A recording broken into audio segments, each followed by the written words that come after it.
Hello. If you're seeing this, that means I'm still on the Big Island. And earlier this month, marked the official 35th anniversary of Metroid as a series. It's one of several Nintendo series celebrating anniversary this year, so with that in mind, and the recent and small but impactful trailer and story so far, there's a little discussion video on Metroid Dread, so here we go.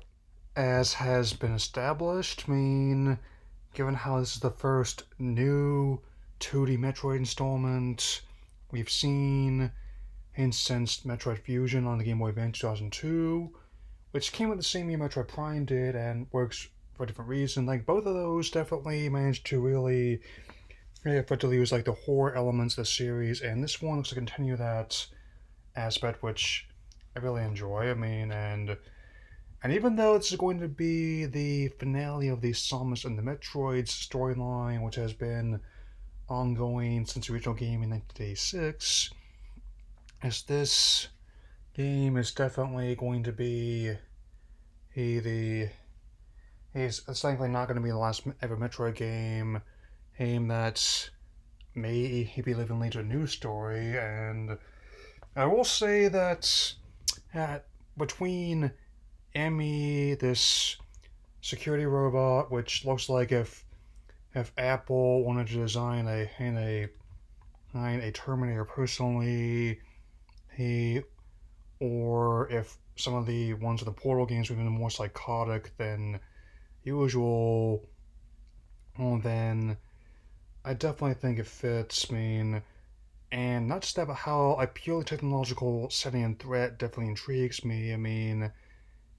Since we've had ones that were mainly organic, like Talon 4, for example. We've had ones that combine elements of both organic and technology, like the Chozos, as well as the Meta Ridley.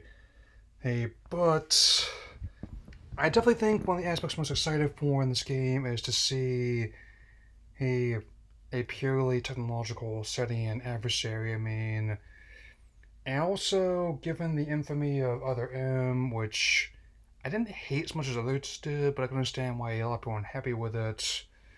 That Adam's going to be an AI in this version, and it doesn't look like he's going to speak this time because a lot of the dialogues in the original game, I know they were intended, ended even with the translation, but it still doesn't change the fact that I've compared him to the Warden from the Shawshank Redemption, which is not a comparison to make lightly for seeing that movie.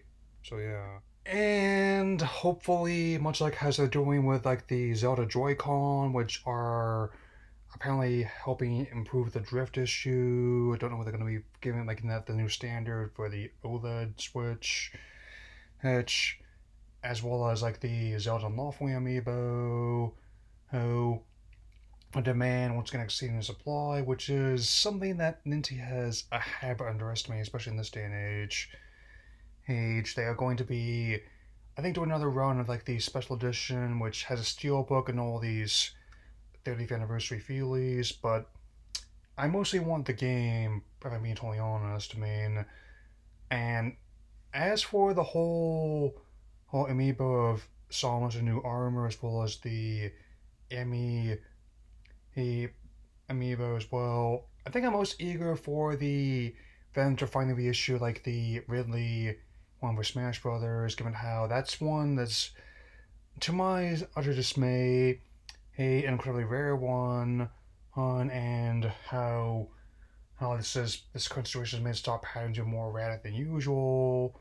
Whole I got the King K rule as a backup because it was in stock, and so I'm definitely be interested to see how the platforming in gameplay and combat plays out. You can't destroy Emmy, at least not with your basic weapon and equipment, but you can deter the android. And I'm not trying to predict what's gonna happen in the game, but something tells me they're gonna build upon the new ones were added to Metroid Samus Returns, which was quite good, I would say.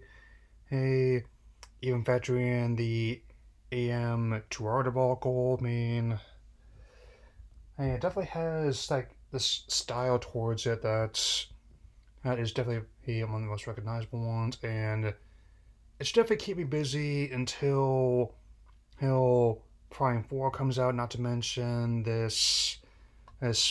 all these persistent talks about the remastering the original trilogy, but using both Mario Galaxy and the Mario 3D All Stars collection, as well as the Skyward Sword remaster as a yardstick, I would definitely advise not to give the developers a hard time.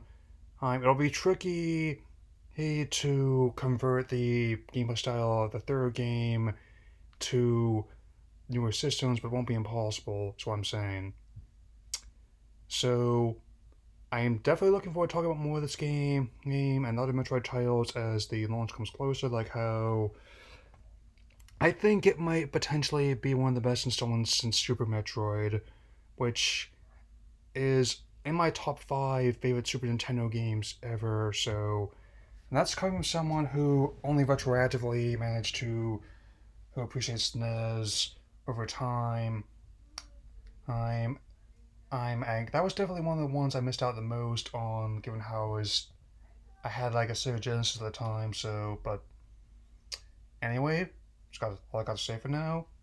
And I will definitely see you all while I go on back home later. Mm-hmm.